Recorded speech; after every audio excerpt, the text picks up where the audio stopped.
Kalau orang yang belajar garuk semut ngerti caranya belajar, bukan semutnya. Demikian juga kiai, demikian juga mursyid, demikian juga saya. Masih aku ngomong opo ae wis meh 30 tahun padang bulan, nek kon nek sampean gak iso ngerti carane sinau, padha ae hasil. Mulane sing nomor 1 adalah jamaah, belajar bagaimana cara belajar.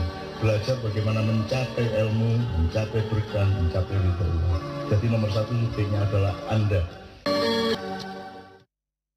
Nah sekarang kita begini, maknya itu apa toh? Maknya itu ada 3, nek pakai kaf itu makia, karena marja kita.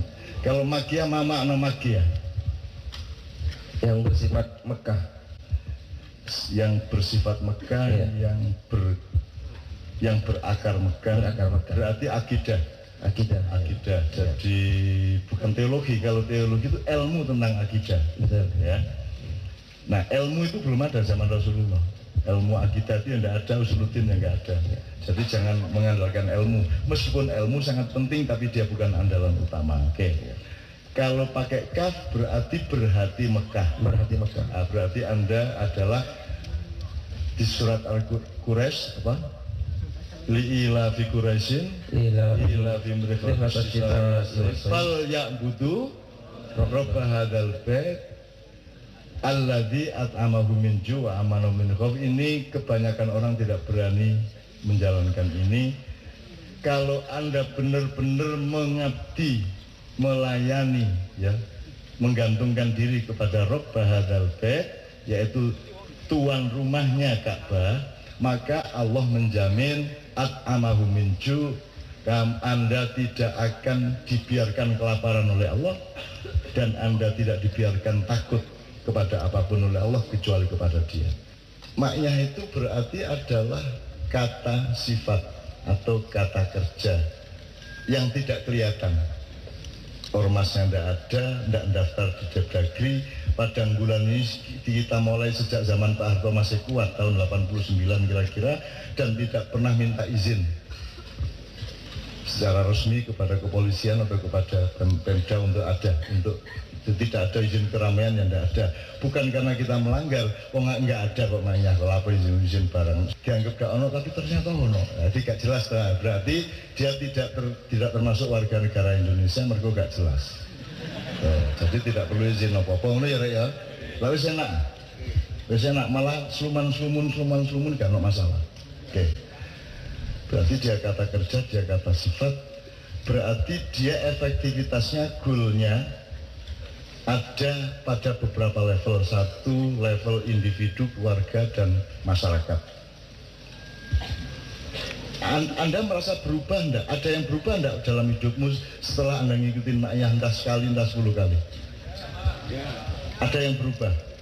Nah, perubahan itu kan sudah menjadi milikmu sendiri dan tidak perlu dinamai maknya. Betul? Nah, jadi sudah ada goalnya. Ini yang jamaah langsung jumlahnya sekian, yang jamaahnya umum di luar maknyahan resmi bulanan di berbagai kota, 64 kota ya.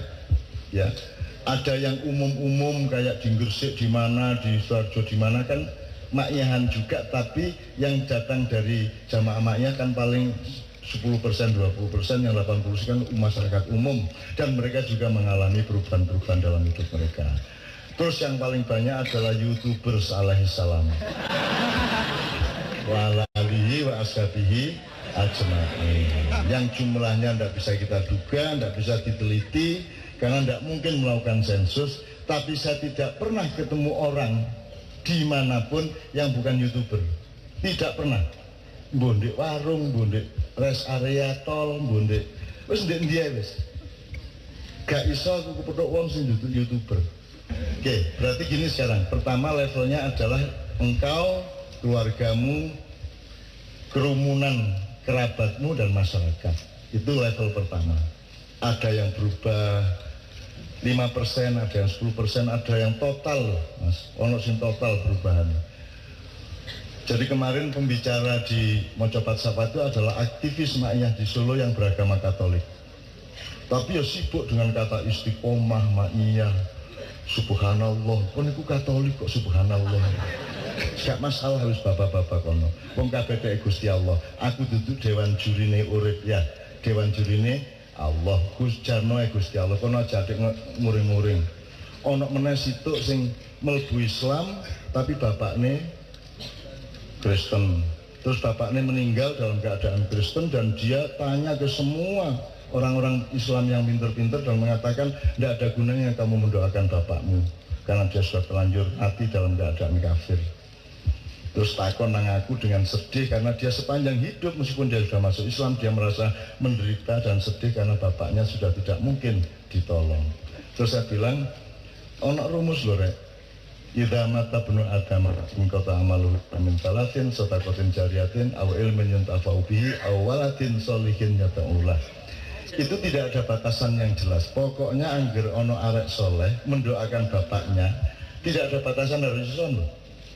Pokoknya mendoakan bapaknya, kalau Allah menerima ya diterima, kalau Allah mengampuni ya diampuni, penting kon soleh. Jadi sekarang urusanmu adalah jadilah anak yang soleh, terus berdoa untuk bapakmu. Nggak usah mikir kafir, nggak kafir, pokoknya berdoa kepada Allah. Satu. Nomor dua, Allah itu sifat utamanya itu Rahman Rahim. Itu rasa syukur utama kita. Bayangin Allah itu, Pak, saya minta dua sifat Allah yang maha menghukum. Kalau maha dahsyat dan maha penghukum. Kalau al-muntakim. Al-muntakim, ya, misalnya. Terus asyadid ini ya. Al-Qahar. Al-Qahar. Ya. Bayangkan kalau main ikonnya, kalau defaultnya Allah datang ke manusia itu adalah Al-Muntakim Al-Qahar. Terus kita harus membaca setiap hari Bismillahirrahmanirrahim Qahar. Kati buka warung Bismillahirrahmanirrahim Qahar. Bayangin kalau sifat utama Allah itu maha menghukum dan maha dahsyat. Jadi hukumnya beda sama kita. Kalau kita ini kan sifat utamanya pengasih penyayang kok. Kon rodok salah-salah titik Allah mengasih menyayang. Cenderung nyepuro, cenderung melonggar, nolak ngono. Bayangkan Allah itu maha penghukum dan maha dahsyat. Kon keliru di atimu, di perapatan dalan ono arek wedok. Atimu kate rodok gak tepat langsung ono malaikat plok. Ya gak? Kenapa? Allah Al-Muntakim, Al-Qahar.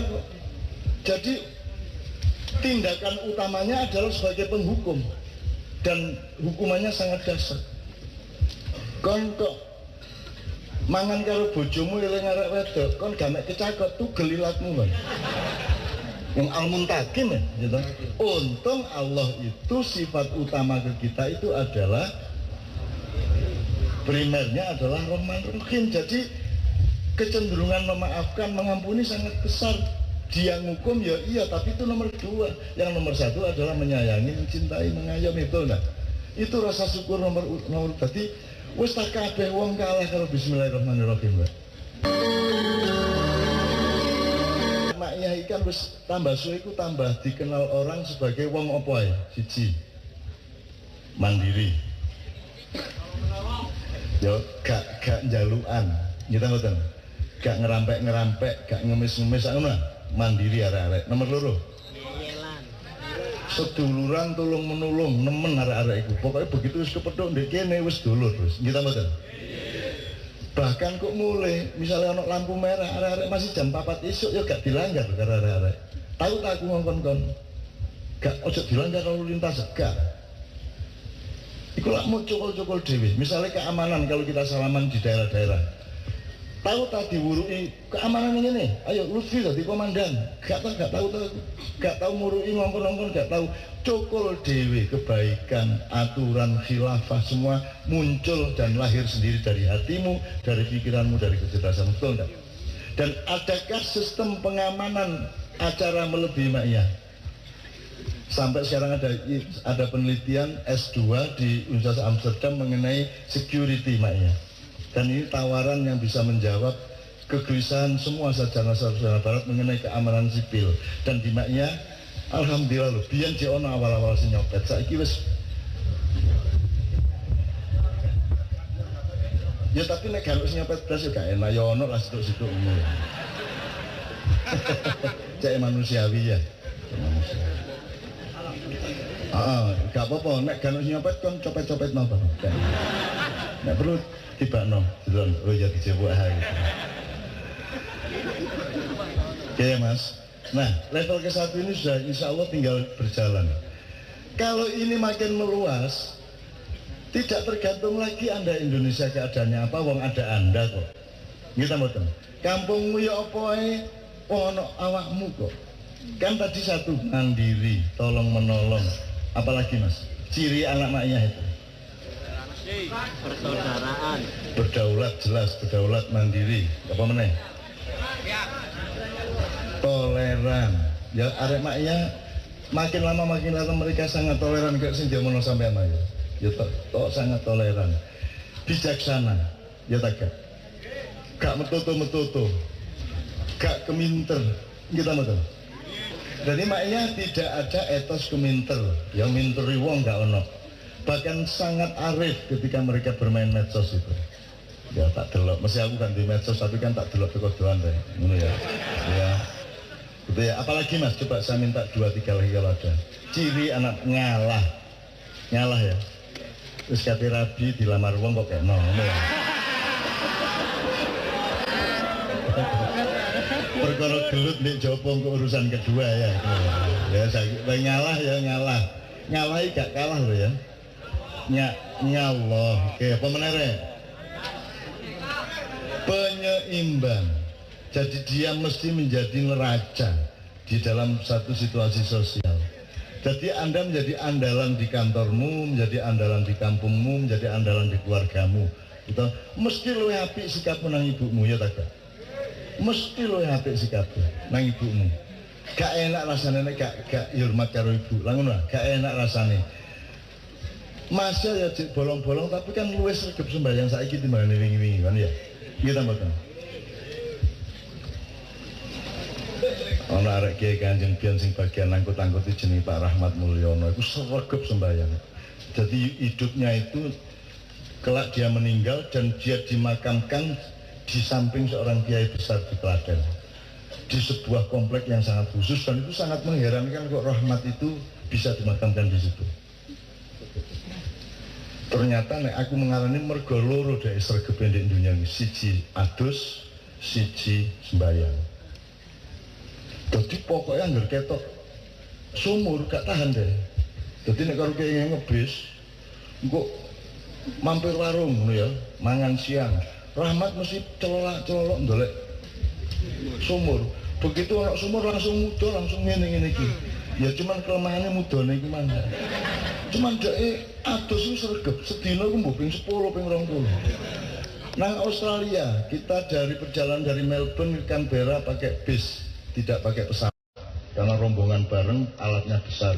Engko kita makan siang di Taman Apang kok ono kolam merah, mati gak mikir nek Australia itu adem. Langsung muda melayu terus. Waduh. Wah. Ojo menaik di Australia di Batu lho Mas. Kene mari teko Blitar lak panas, nang Batu lak adem. Mergo mari panas tutuk Batu langsung adus. Waduh, ngono lho Batu ademe koyo ngono kon langsung adus jam 2 bengi. Ora. Aku seneng karo Kiai Kanjeng, pokoke aneh-aneh niku ya. Terus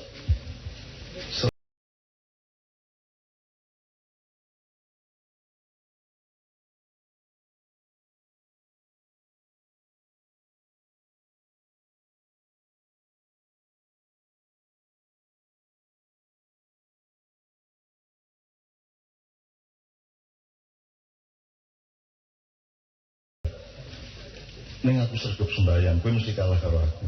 Orang kita sembahyang gue mengjungkar-jungkir, neng aku sembahyang. Gitu. Nah itu kan biarkan Allah yang menilai ya. Kita ndak usah menghakim-hakimi, biarin aja wong dia sregep kok. Perkara dirone ya apa lak sing ora Allah, ki ndak garo wis pokoke iki alhamdulillah hari iki sregep sembahyang kene kalah kok. Kene iki lak rada Syiah. Maksudnya saya Syiah itu nek dijak sembahyang Syiah. Selama ini kan kita tidak ambil keputusan resmi, tapi pokoknya lah ngene iki ya. Sifat Anda di level pertama mensifati Anda di level kedua. Umatan wasatan, penyeimbang, mizan, ya, neraca, tuh, ya, menengah. Apakah tidak punya pilihan? Punya pilihan, tapi kan bebas dan rahasia. Betul enggak? Kenapa harus diperdebatkan? Kenapa harus dimaki-makikan kepada siapapun? Kan gitu. Dan Anda sudah sangat enteng. Apalagi sekarang kita lihat bahwa urusan utama di Indonesia kan bukan pilpres. Pilpres mungkin penting, tapi dia bukan the main problem.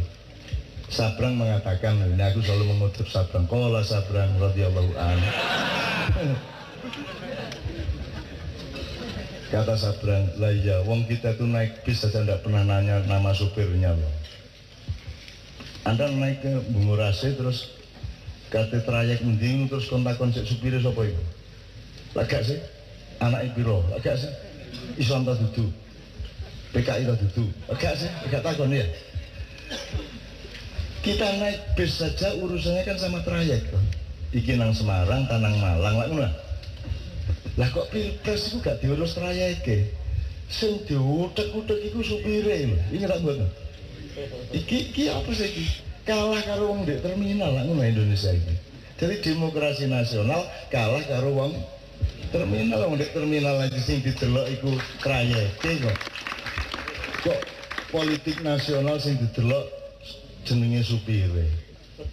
Tapi turutnya itu salah satu contoh aja kan. Dari dulu sudah kita bilang bahwa ini kan urusannya bisa supir gak entos nyotir ya, iso anjane mesin iku wis legrek, iso ban iku kempot kabeh tapi gak kroso, iso ban kanan karo ban kiri ku duwe karep dhewe-dhewe. Jadi apa iki? Bayangno disetir dienggono nengen sing kene ngiwa. Ora legrek bisa ya. Ada macam-macam lagi lah. Simbolisasinya kan banyak sekali gitu. Ya, oke. Itu level yang kedua. Oke. Sekarang yang level ketiga adalah peradaban dunia. Peradaban dunia itu berarti cara berpikir, cara melihat Tuhan, cara menemukan agama, cara memahami demokrasi, gitu. Cara menemukan filosofi kehidupan. Ini berlaku untuk seluruh dunia. Seperti tadi tumpeng dan Ka'bah. Sekarang gini aja. Syaratnya jadi orang Islam itu menurut Rasulullah Pak Musani. Antas syahada apa yang kalimat itu? Antas syahada an la ilaha illallah wa anna Muhammadar Rasulullah. Ya. Ma makna antas syahada? Bersaksi bahwa tidak ada man yashhadu manilladzi yashhadu an la ilaha illallah. Al-muslim yaqra'u asyhada au yashhadu. Yashhad la yaqra. Wa madza ta'malun? Taqul asyhadu an la ilaha tashhadu. Maka umat Islam juga tidak bisa membedakan antara menyanyikan selawat dengan berselawat. Jelas ya? Jadi sekarang di Amerika pun, di Eropa pun yang majunya katanya hebat seperti itu. Kalau ada orang masuk Islam didikte ashadu. Terus aku eling ashadi, siregar. Loh, itu kan urusan dia sama Allah. Kalau kita ada orang ingin masuk Islam, kita cek sama dia benar apa benar ini urusan Anda sama Allah. Allah tidak beruntung loh Anda masuk Islam, dan kalau Anda keluar dari Anda tidak Islam, Allah juga tidak rugi loh. Ini urusan Anda sama Allah loh.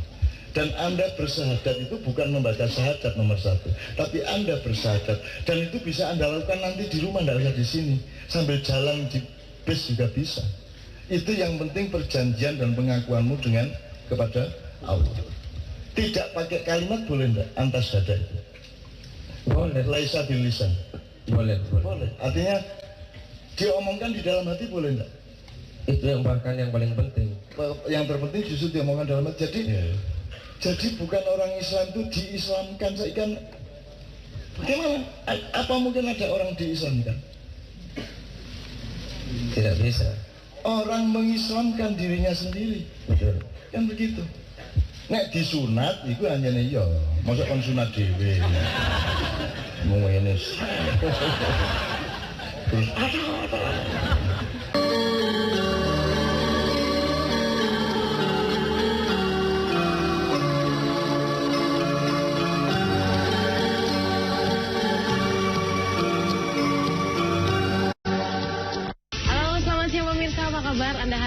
Dibandingkan dengan tahun sebelumnya, pengunjung KBS pada momen Natal dan Tahun Baru mengalami peningkatan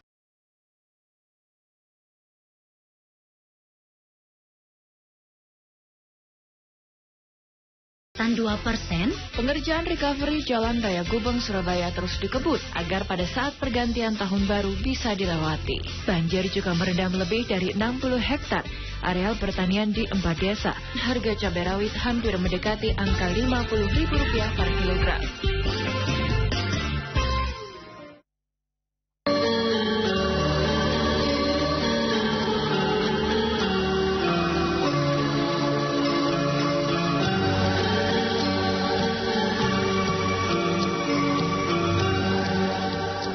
Aku kita ngelungakno kaji omahe ndek kene iki Yusrupa biyen. Pertama sekali orang yang saya naikin haji itu Yusrupa. Aku njaluk ibu-ibu sampean sing milih sapa sing paling pantes lunga kaji. Terus Yusrupa ditolak. Yusrupa iki melarat bojone mek tukang becak. Tapi ben sore ben bengi dhek iku mulang ngaji arek ndek langgar iki arek setia, arek apik, meneng gak ngomong, gak rewel bojone. Melarat ya dhek gak nuntut-nuntut iki ketoke cocok sing paling cocok mau kaji. Terus tak celuk karo ibuku.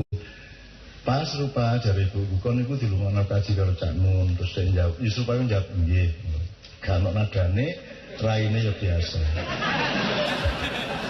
Pas Rupa kon niku dilungokno kaji. Lunga kaji nang Mekah kono lho. Nggih. Kan kalau saya kan orang kota. Artinya saya kan hidup di dunia modern di mana ada dramatika di dalam imajinasi saya. Nek ana wong melarat gak mungkin mau kaji, kok dilungakno kaji kan nggih ta Masya Allah. Alhamdulillah. Ngono iku kudune. Iki kae. Pas Rupa nang Mekah kono lho. Nggih. Kalau aku ngerti tak gak Pak? Nggih, ngerti apa ini? Dadi aku kalah karo wong iki, kalah. Kan tak pikir aku iki berjasa besar. Ya kan?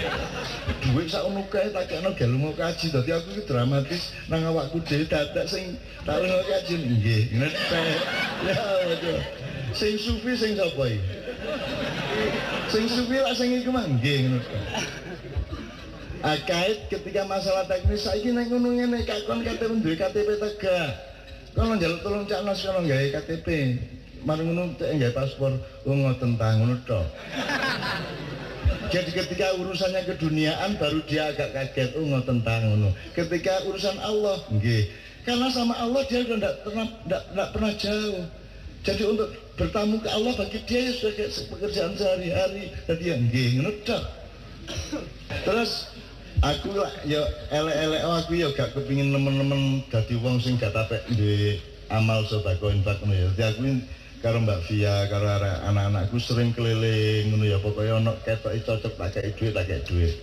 Pokoke mudhun ider ngono kei dhuwit. Suatu malam aku karo Mbak Via mulai teko timbu teko ndi nang Cibubur nang omahe dulure Mbak Via jam 3 esuk. Aku kepethuk mbalap ana wong ku nggawa suket akeh di gledekan niku. Dadi sukete ku sak truk akeh ngono diguer dhewe. Saku lak terharu to. Wah ini kaum duafa.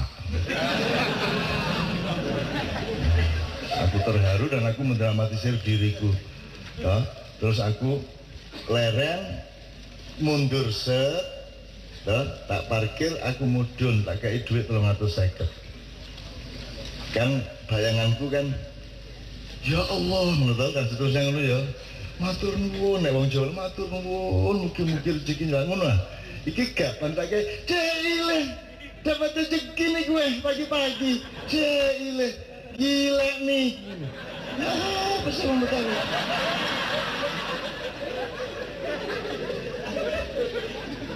Ya caranya terharu wong Betawi ngono iku. Gila nih. Ya gak matur nuwun. Ya langsung digeret meneh. Yes. Jadi kalau Anda memberi jangan nuntut. Jangan nuntut terima kasih orang itu. Memberi adalah memberi 100% ikhlas. Bapak dia lapoyo poe. Wongnya terus ya terus, gak masalah. Gila nih 300 nih, pagi-pagi nih gila. Ya apa sih wong iki aku. Sejak itu saya punya kesadaran budaya yang baru. Aku mendapat pencerahan kultural. Aku mendapat pencerahan rohaniah gitu lah. Gara-gara seorang C. Ile. Mr. C. Ile. Wah, kayak ngono-ngono iku ya Allah, nyuwun-nyuwun aku kayak ya Allah, suweneng aku. Wah, kayak jan cita-citaku ngono kuwi. Oke. Nah, kayak tadi loh Mas. Orang seluruh dunia kan tidak paham agama. Orang kok sampai anti syariat. Orang Amerika, Eropa itu benci kepada syariat. Jangan sampai syariat masuk ke negara mereka. Sekarang di Amerika juga sedang ngomong, jangan sampai kita tolak kalau syariat masuk. Khilafah tidak boleh, syariat tidak boleh, Islam tidak boleh, gitu loh. Karena saya gini, oke, kalau mereka salah biarkan mereka salah, tapi saya cari kesalahan saya. Mungkin kita sendiri yang tidak mampu membawa Islam ke mereka. Kita sendiri yang mungkin tidak lengkap, tidak akurat memperkenalkan Islam kepada mereka. Kok hasilnya mereka benci sama syariat? Mungkin mereka pikir syariat itu adalah kalau diterapkan di Amerika maka seluruh penduduk Amerika harus jumuan, harus sholat 5 waktu. Mungkin karepe ngono. Loh, la ikraha fiddin. Kenapa enggak itu yang kita perkenalkan ke Amerika, ke masyarakat non-Islam? Tidak ada paksaan dalam agama. Lakum dinukum waliyadin. Kalau menurut kamu itu agama, monggo.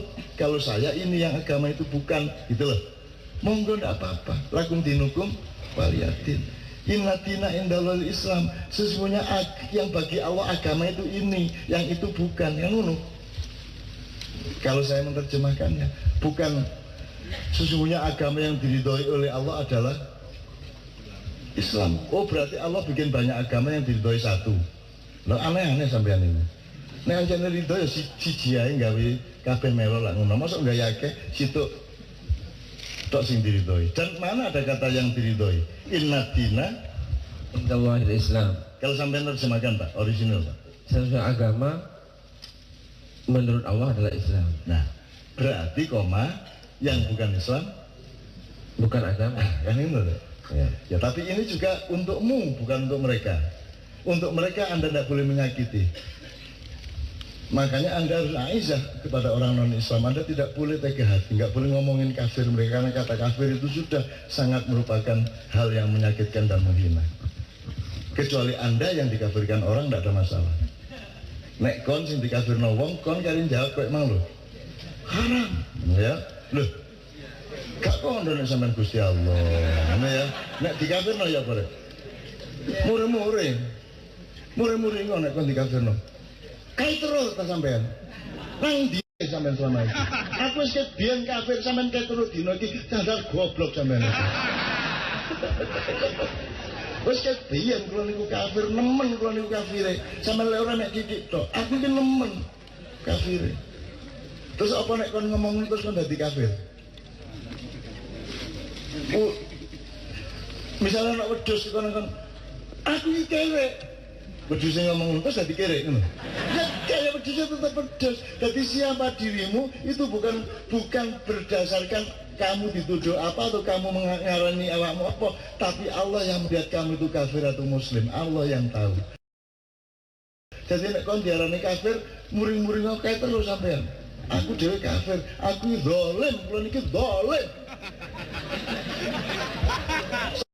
Aku sampai disebut Gusti Allah loh. Saking zalim kula. La ilaha illa anta subhanaka inni kuntu minadz zalimin. Kula niki zalim, ayo. Terus Nabi Yunus ngomong inni kuntu, terus Nabi Yunus zalim ngono. Ya terus Nabi Yunus zalim gitu. Itu kan akademis. Oh, berdasarkan pengakuannya dia zalim terus diarani zalim ngono. Itulah pasal hukum. Nabi Adam ya apa? Rabbana ya Rabbana Zalamna anfusana wa ilam taghfir lana wa tarhamna lanakunanna minal khasirin. Terus disimpulkan. Kesimpulan dua Nabi Adam orang yang berbuat zalim ngono. Lah ngono sih saiki mikire wong. Mulane sak dunya iki jane gak paham agama nyuwun sewu. Yang mereka pikir agama itu bukan agama. Wong mereka pikir agama bisa dibikin oleh manusia kok. Ya kan? Dia pikir ibadah itu bisa. Jadi mereka yang kenal mahdoh cuma Islam. Nek sholat itu siapa yang ngarang, Mas? Siapa yang punya ide sholat kayak Anda lakukan itu? Allah. Waktunya yang menentukan siapa? Allah. Bunyinya, bunyi yang diomongkan, gerakannya, bukan karangan manusia, bukan. Nah, itu namanya ibadah mahdoh. Tapi kena diturunkan ke api di YouTube untuk dieksploitasi, ya, untuk diputar-putar, digoreng-goreng gitu ya. Tapi ngerti maksudnya Mas ya? Agama adalah sesuatu yang harus Allah yang bikin. Kalau bukan Allah yang bikin, bukan agama. Gitu loh. Ngerti ya? Nah itu yang disebut inna dina indallahil Islam. Maka kalau untuk menyebut itu agama atau bukan, tolong diverifikasi ini bikinan Allah benar apa bukan. Uang ya akeh lho sing murah-murah ngomong nikah itu lebih penting daripada negara. Ku anggere ono kemantenan di ngomong wong mesti ngomong ngono iku. Ngene wong. Wah. Negara kok kalah penting karo nikah. Lho, negara lak gaenanmu. Nek nikah gaenane sapa? Nek gaenanmu dhewe jenenge kawin. Laki. Lho ta? Nek ide nikah antara laki-laki dan wanita itu adalah dari Allah. Apa yang dari Allah pasti lebih hebat, lebih tinggi, lebih mulia, lebih benar dibanding yang dari manusia. Jadi gak salah saya ngomong. Mulane jomblo nikmatono lah rek, kan iku rek yang dari Allah kono iku nguyah-nguyuh tok ae. Oke. Dari situ teman sekalian bisa kita simulasi Mas Saiful. Dari yang pertama apa ide Anda? Level kedua yang negara, pembangunan, ideologi, kekuasaan, Anda punya saran apa? Ini berlaku panjang loh sebenarnya. Cuman malam ini colong kalau Anda ingat sesuatu, nek level ketiga apa? Level ketiga itu sebenarnya kan cara berpikir, melihat Tuhan itu caranya apa? Cara melihat demokrasi, cara melihat kehidupan, kalau Anda orang Indonesia itu kan sudah paling tua di dunia, sehingga Anda masih tukang becak, masih tukang nanggal ban, masih koniku arek angon, arek ngarit. Anda punya filosofi hidup yang sangat jelas, dan itu berasal dari tuanya peradaban kita, jauh sebelum Nabi Nuh. Ketika Nabi Nuh hidup masih kecil, masih umur 340 tahun, di sini ini sudah ada negeri yang sangat makmur, sangat canggih teknologinya, sangat dahsyat peradabannya. Gitu. Kemudian terjadilah letusan Krakatau, kemudian sepertiga dunia banjir, dan dari situlah asal-usul banjirnya Nabi Nuh, kira-kira gitu. Aku waktu itu ndelok dhewe rek. Gede temen nih. Anak sing wingi iku omek anake tok tok tsunami sak ono kae sing mati wis mes 180 piro. Jaman biyen bapakne sing mledos iki. Wah, akhire biyen gak ono Pulau Jawa, gak ono Sumatera, sing ono iki Bangka Belitung iku rada dukur biyen, ya. Mari ngono India, Sri Lanka karo Sumatera, Jawa dadi siji, sampai timur-timur kono sampai Sumbawa kono dadi siji sak pulau. Mari ngono meledos gununge sampai Asia Tengah, sampai ono angin dari Tenggara, sampailah ke negerinya Nabi Nuh, sehingga kemudian terjadi sirkulasi atau apa ya, terjadi irigasi populasi. Jadi terjadi pembagian lagi kelompok-kelompok manusia ke berbagai macam arah. Kelak baru kembali ke sini sebagian. Menurut kira-kira ya Mas ya.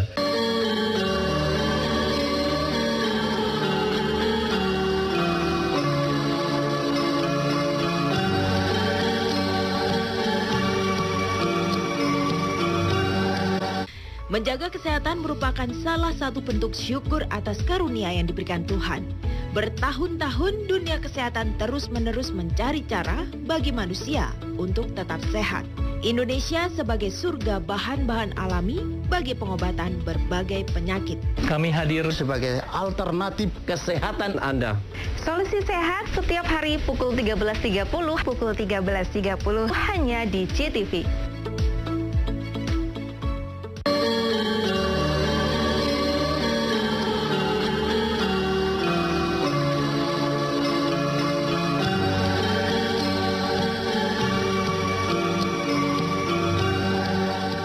Jadi gaduh ya tadi ya, apa yang disampaikan teman-teman sejak awal tadi soal pengalaman bermainnya, itu kan ternyata kita masuk di level pertama, yaitu Maya yang kita rasakan baik secara pribadi maupun di lingkungan terkecil dalam hidup kita, bisa keluarga, bisa desa. Nanti pelan-pelan kita masuk ke level kedua, bernegara berbangsa, dan level yang paling atas, level peradaban dunia. Tapi rasanya kok eman banget malam hari ini kita kedatangan sahabat dari Kenduri Cinta jauh-jauh hadir di Padang Bulan untuk menyapa kita bersama pada malam hari ini. Monggo bebas sesuai dengan durasi waktu dan seterusnya. Silakan kita persilakan pada beliau untuk menyapa kita semua. Monggo. Assalamualaikum warahmatullahi wabarakatuh. Matur nuwun Cak Nun. Saya mau memeta perjalanan biografi saya dengan Cak Nun. Sejak saya MTS awal 80-an saya sudah membaca karya-karya Cak Nun, puisi-puisi Cak Nun, esai-esai Cak Nun, terutama di Panji Mas waktu itu. Karena kakak saya langganan Panji Mas, saya membaca ide-ide yang digulirkan Cak Nun, yang bagi saya sebagai anak yang masih sanawiyah SMP itu tergelitik betul cara berpikir liar tanda kutip Cak Nun. Sampai pada satu fase saya ketemu Cak Nun, saya kuliah di IAIN Jakarta.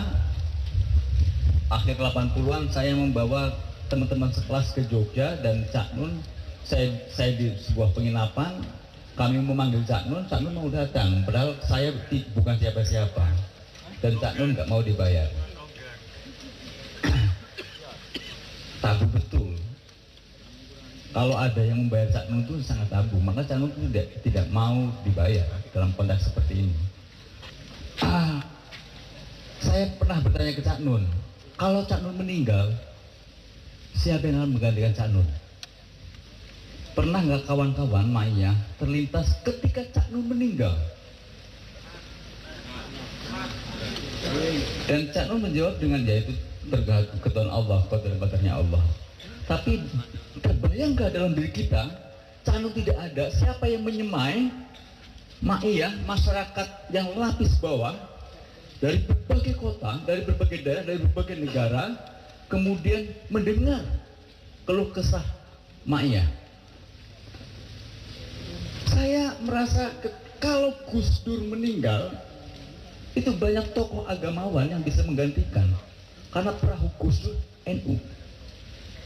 Cak Nur meninggal, banyak tokoh intelektual yang menggantikan posisi Cak Nur. Tapi kalau Cak Nur meninggal, siapa yang menyemai sampai pagi dengan mendengar keluh kesah masyarakat?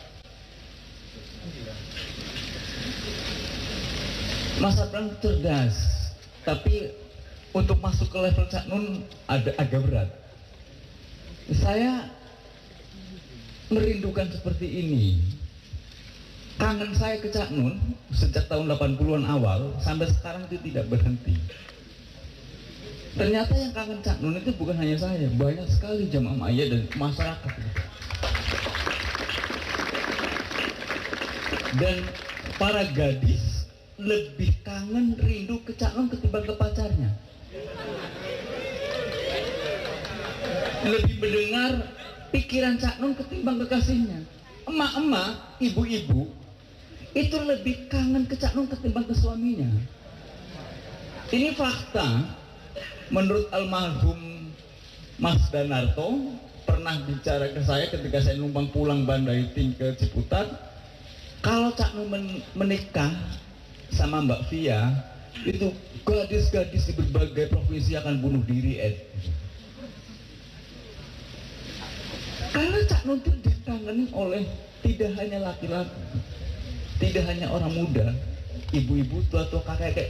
Grab yang saya naik tadi, saya ke tempat khusus saya ngajar di Pare, terus ke sini, kebetulan warga Maia, dia sampai sekarang nunggu itu. Jadi ketika saya mau naik Grab, saya duduk tadi di Pare, di patung Garuda sama beberapa abang-abang Grab, mas-mas Grab. Dia mendengar arahan Cak Nun untuk 2019. Loh, Cak Nun kan nggak pernah memberi arahan untuk memilih siapa-siapa. Tapi jawabnya, Cak Nun tidak memberi arahan, tapi memberi panduan-panduan.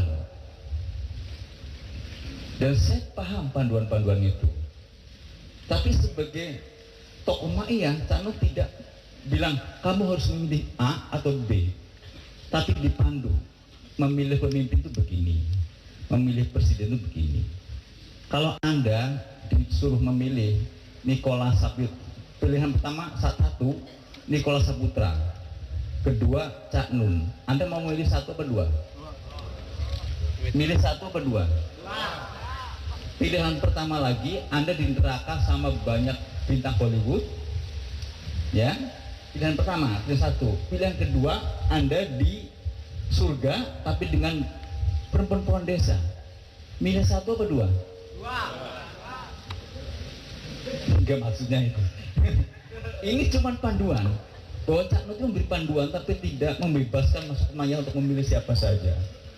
Disinilah saya kerinduan saya. Tapi saya kerinduan atau kangen saya sama Cak Nun jangan sampai menutup rasa kangen saya terhadap baginda Nabi. Karena Cak Nun itu selalu memberi arahan bahwa setiap gerak Cak Nun itu ya gerak Rasulullah. Jadi apa yang dibicarakan Cak Nun itu perpanjangan dari cara berpikir Rasulullah. Jadi kalau kita mencintai Cak Nun, itu satu tangga mencintai Rasulullah. Umar bin Khattab pernah menegur Abu Hurairah, karena setiap hari ketika Nabi wafat, dia bicara tentang hadis-hadis terus, ditegur dan dihukum. Kamu mulai hari ini tidak boleh mengeluarkan hadis-hadis lagi. Kenapa? Karena ditakutkan Abu Hurairah melupakan ayat-ayat Quran. Nah, saya merasa bahwa kenapa saya selalu berdiri di belakang Cak Nun ketika ada yang memfitnah Cak Nun, yang membuli Cak Nun. Saya selalu berdiri di belakang Cak Nun untuk melakukan perang di dunia medsos, dan saya merelakan untuk dicaci maki, difitnah oleh orang yang tidak suka sama Cak Nun. Bagi saya ini istiqomah kita membela Cak Nun itu tidak harus di depan Cak Nun, di belakang pun harus dibela. Karena sosok seperti dia akan susah ditemukan di dalam kehidupan istri saya, ayah saya. Itu juga akan susah diidentifikasi seperti Cak Nun. Tidak menyombong saya paling pinter, tidak merasa paling tahu banyak hal, tapi Cak Nun mendengar apa keluhan dari warga Maia. Ini satu. Kedua, saya mau sebentar Cak Nun menyentil tentang tumpeng. Tumpeng itu secara akronim sebenarnya yen metu kudu mempeng.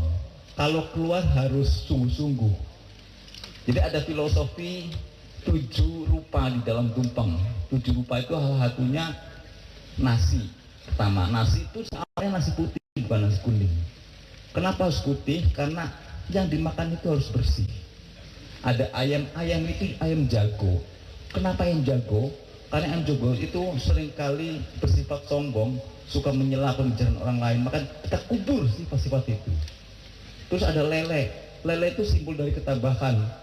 Daya tahannya luar biasa, dia bisa berhidup di berbagai air yang bergerak dan tidak bergerak. Ada lagi urap. Urap itu sebenarnya kata lain dari urip, bagaimana kita menghidupi di dalam kehidupan ini. Nah, tadi tentang Baitullah, tentang Ka'bah, Sebenarnya Baitullah itu yang Ka'bah yang di Makkah itu Ka'bah secara syariat. Secara hakikat Ka'bah itu ada di dalam diri kita. Baitullah itu, rumah Allah itu ada di dalam diri kita. Maka banyak orang pergi ke Mekah, ke Baitullah sebagai duyufullah, tamu Allah, tapi tidak pernah bertemu dengan Allah.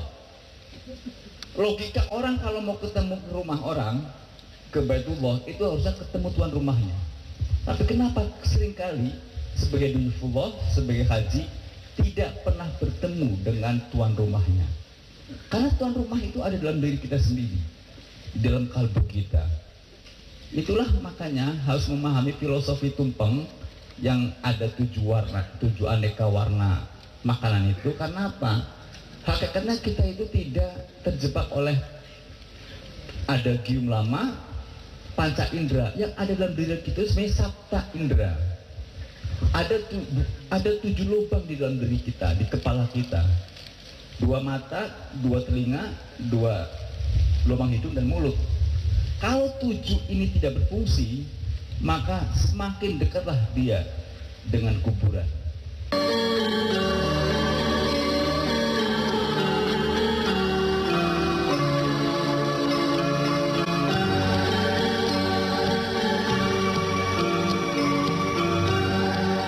Jolo yo, aduh jolo, pasang jolo. Yo opo kabari aku kepingin no manu anda. Wong durung ana buktine. Alah, kon gampang kon ngeterno.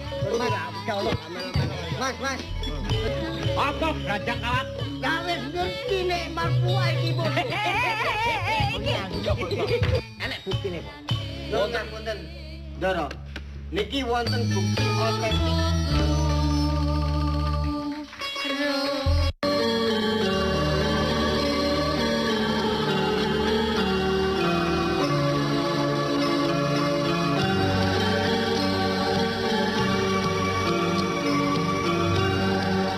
Filosofi panca indera itu sebenarnya agak keliru sedikit, karena sebenarnya di kepala kita itu ada 7 indera yang kalau kita mau mati, misalnya terus mata rabun, kuping tidak mendengar, itu ciri-ciri orang akan mendekati kuburan. Maka kalau orang membungkuk, kakek-kakek nenek membungkuk, itu sebenarnya bukan faktor tulang dan lain-lain, tapi dia rindu kembali kepada tanah asal usul kelahiran, asal usul pembuatan manusia itu. Jadi orang mau bicara apapun tentang Cak Nun saya nggak peduli, karena saya sudah kafah. Kafah itu penting di dalam setiap tindak tanduk kita. Kalau ada orang, ngapain kamu deket Cak Nun? Ngapain kamu itu Cak Nun? Cak Nun begini-begini, saya nggak akan peduli itu. Seperti hanya kita mencintai seseorang, orang mau bilang dia buruk, nggak akan peduli karena udah ada cinta di sini. Mahabbah itu, saya mencintai Cak Nun, mencintai Rasulullah, itu dari hati, bukan dari nalar. Kita menjadi muslim itu dari hati. Kalau dari nalar agak susah. Kita suruh bersahadat, logika syahadat itu harus menyaksikan. Apa yang disaksikan? Kita nggak pernah menyaksikan Allah kok. Maka yang ada adalah hati. Maka saya mencintai seorang, hal yang ciptaan itu dengan hati, bukan dengan nalar. Kalau nalar bisa dibunuh oleh banyak argumen, tapi kalau hati agak susah. Maka orang kalau sholat Allahu Akbar, kenapa seperti ini? Dia didekatkan dengan hati supaya ada ketenangan, ada kekhusyuan. Qad aflahal mu'minun walladzina hum fi sholatin khashi'un. Beda fokus. Di sinilah fokus. Maka kalau saya merindukan Tuhan, merindukan Nabi, merindukan Cak Nun, itu sama aja saya merindukan dari hidup saya. Fadkuruni azkurkum waskuruli wala takfurun. Kuncinya kalau kata Allah, kalau kamu ingat saya pun ingat kamu. Kunci dari hidup itu. Ini ya kadar sharing saya. Jangan sering-sering sharing ya, karena logika sharing itu sering sharing ujungnya serong. Jadi kalau di medsos itu kalau ada orang suka sharing, sering sharing, ujung-ujungnya serong. Dan medsos itu salah satu sumber bencana perceraian banyak banget bagi medsos. Perselingkuhan itu dari medsos. Saya merasakan sendiri. Jadi banyak yang ngajak selingkuh, ngajak macam-macam. Itu dari medsos. Kemampuan kita, kata Cak Nun tadi, kedaulatan, mampu memfilter baik isu dari medsos atau dari manapun.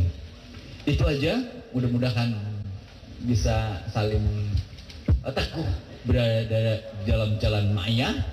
Ma'iyah itu bersama dengan jamaah ma'iyah, insya Allah kita tetap istiqomah dan tetap merunduk di dalam gerakan ma'iyah. Assalamualaikum warahmatullahi wabarakatuh. Saya mau khawatir Anda salah patrap ya.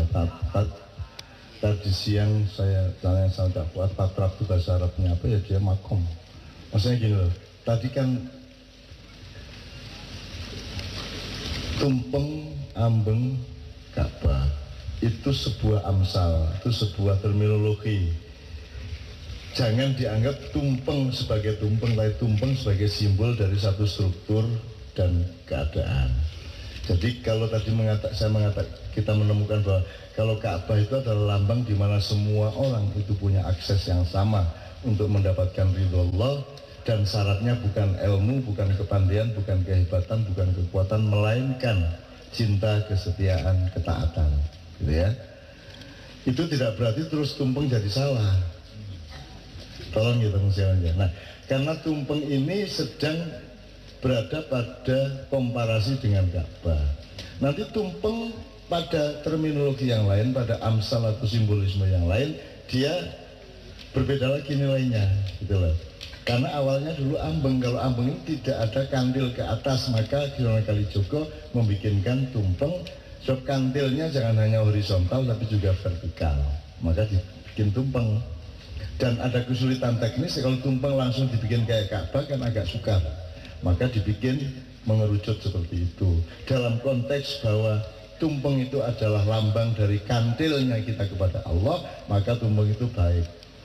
Nanti kalau ada simbolisme dibandingkan dengan Ka'bah, itu urusan lain lagi. Jadi jangan terus Anda menyimpulkan Ka'bah itu baik, tumpeng itu jelek. Kan itu ya Mas ya, ngerti ya maksudnya ya. Sama dengan kambing bisa menjadi amsal baik, bisa menjadi amsal buruk, kan gitu. Jadi misalnya kalau kambing sebagai binatang yang oleh Allah tentukan untuk menjadi salah satu subjek dari korban, maka kambing itu mulia. Tapi kalau kambing sebagai binatang ternak, dia adalah bagian dari kehinaan. Jadi jangan terus menyimpulkan kambing itu baik atau kambing itu buruk. Itu cuma amsal gitu ya Mas ya. Jadi jangan keliru. Misalnya kalau Allah mengatakan ulaika kal an'am balhum adall, mereka itu seperti binatang ternak. Nah, binatang ternak yang utama adalah kambing. Mereka itu semua seperti binatang ternak, bahkan lebih hina dari itu, sehingga kambing itu hina. Tapi ada manusia yang lebih hina dari kambing. Jadi tolong jangan terus disimpulkan itu adalah definisi kambing. Nggak gitu cara berpikir Quran. Maka kalau Anda membaca Al-Quran dengan sistem akademis, Anda terjebak-jebak. Misalnya Anda mau meneliti sapi, jangan lantas terus acuan utamanya adalah surat Al-Baqarah. Kan begitu? Karena ini bukan buku akademik. Maka juga cara maka juga misalnya gini, Nabi Musa itu banyak disebut justru di surat Al-Baqarah. Nabi Musa, iya, yang paling banyak. Iya. Al-Kahfi banyak juga, banyak, surat benar. Ibrahim. Iya. Nah, jadi kalau Anda pakai penelitian akademis, mau meneliti Nabi Ibrahim ya terus otomatis ngambil surat Ibrahim, padahal di surat Ibrahim tidak merupakan acuan utama untuk mempelajari Nabi Ibrahim. Jadi Quran tidak gitu caranya, hidup ya tidak gitu itu. Maka hidup di dunia ini kan caranya akademis. Maka mereka kerepotan untuk mengkomprehensikan kembali. Kalau kita memakai Bismillahirrahmanirrahim, kemudian Al-Fatihah, kemudian seluruh Al-Quran. Nah, sifatnya dia bulat. Anda mau cari ayat apa saja, sebelah mana saja, surat keberapa pun ayat keberapapun, kalau Anda ambil itu dan Anda kemudian menemukan kebulatannya, maka ayat apapun berlaku untuk kebaikan dan ridho Allah. Ayat apapun saja. Dan Anda mau pilih apa? Sini tak jelasin garisnya menuju ridho Allah. Kalau akademis kan enggak. Kalau akademis kan, kalau ini kedokteran hewan, kalau itu kedokteran gigi, yang gitu. Gigi pun nanti ada spesialisasi, spesialis gusi, spesialis gigi taring, spesialis segala macam. Itu kita selalu hidup akademis. Dan saya utama sekalian, Islam itu juga berkembang dengan terminologi Barat. Yang sampai ke Anda itu juga Islam yang kayaknya bukan Islamnya Rasulullah dulu, meskipun ada unsur-unsur yang pasti sama dan mahdohnya kira-kira tetap oke lah gitu ya. Tetapi cara berpikir dan cara melihat Islam itu tidak seperti dulu Rasulullah memahami dan melakukan Islam. Kita ini sudah sangat terpengaruh oleh terminologi Barat. Jadi peradaban modern adalah peradaban yang menuju Barat tanpa Timur. Jadi mari kita sekarang landasannya tetap Timur meskipun Anda menuju Barat. Karena kalau Anda punya landasan Timur, Baratnya akan Anda ruat. Kita kalau kata sehari-harinya di Maya Jalto, Barat di ruat, Arab di garap, Jawa atau Sunda atau apapun di bawah. Kan begitu. Itu satu. Jadi jangan salah paham Mas ya. Contoh nanti digoreng, Cak Nun anti tumpeng. Nah, menurut arah-arah itu. Jadi orang sekarang itu tidak bisa baca kalimat panjang satu. Tidak bisa membaca kalimat yang ada komanya. Babi itu halal, koma, udah marah dia. Babi kok halal, koma, kalau kamu makan haram. Yang itu. Orang tidak bisa membaca ungkapan itu, tidak bisa. Jadi orang baca kalimat itu hanya bisa satu lurusan pendek, set gitu toh. Begitu dia agak berlipat, nggak bisa lagi baca. Begitu muter, nggak bisa baca. Jadi orang nggak bisa membedakan antara Inna khalaqnal jinna wal insa liya'budun dengan kalimat wama khalaqtul jinna wal insa illa liya'budun. Nggak bisa ngerti bedanya orang sekarang, karena kita pembelajarannya linear. Nah ini mungkin PR aja teman sekalian. Jadi seperti yang Mas Adi bilang, jangan terlalu mudah untuk terkontaminasi oleh apa yang Anda terima. Anda harus punya kedaulatan intelektual, punya kedaulatan nalar, punya kedaulatan balance ya, of thinking ya, keseimbangan berpikir dan lain sebagainya. Nah, yang kedua, saya ini boleh ada tanya jawab dengan Mas Edi 1-2 hal, karena beliau keluar dari satu media yang beliau sebut tadi itu gede-gedean. Tidak hanya beliau, karena seluruhnya terdapat ketidakadilan terhadap Islam. 150 orang keluar beramai-ramai dari perusahaan media itu. Satu. Tapi Anda juga secara keseluruhan tidak usah cemas kalau Islam begitu-gituin. Tenang aja. Panitianya Islam itu bukan Anda. Ini memang dari pemain. Panitianya itu Allah Subhanahu Wa Taala. Jadi IO-nya itu Allah. Tenang aja. Tidak ada ceritanya Islam bisa dihancurkan, itu tidak ada. Semua yang saya datangi dulu abangan-abangan. Semua kampung abangan sekarang jadi santri. Semua istri tentara 90% sekarang pakai jilbab. Istri polisi, kapolres, kapolda, polisi biasa semua pakai jilbab. Bahwa jilbab tidak kafah dengan perilakunya, ya semua orang begitu. Jangankan cuma orang pakai jilbab, ulama pun bisa tidak kafah dengan keulamaannya, dengan serbannya. Jadi jangan marah juga. Memang begitu, hidup itu tidak ideal. Kalau mau ideal nanti di surga. Gitu loh. Nek kene ya cek ngene iku lucu-lucu lah pokoknya. Masih jilbaban lho, goncengan yo ndolongi gegere sing lanang ngono. Net. Ya nek sangune titian, sangune akeh yo. Nabi kene sing kemenyek nggih pengajian-pengajian. Nabi Muhammad gak tahu pengajian, Nabi Musa gak tahu pengajian. Terus kene iki menabi-nabikan, mentuhan-tuhankan pengajian. Yo iya. Wong pengajian yo Kiai ini suami ping telu. Mari kene iki saya tunggu umat yang lain loh. Pengajian fokusnya bukan jamaah. Elek-elek omaknya ini jamaah menjadi fokus dan menjadi pihak yang diabdi betul oleh semua yang dipanggil. Jadi kini mikir sampean temenan. Kiai Kanjeng gak tahu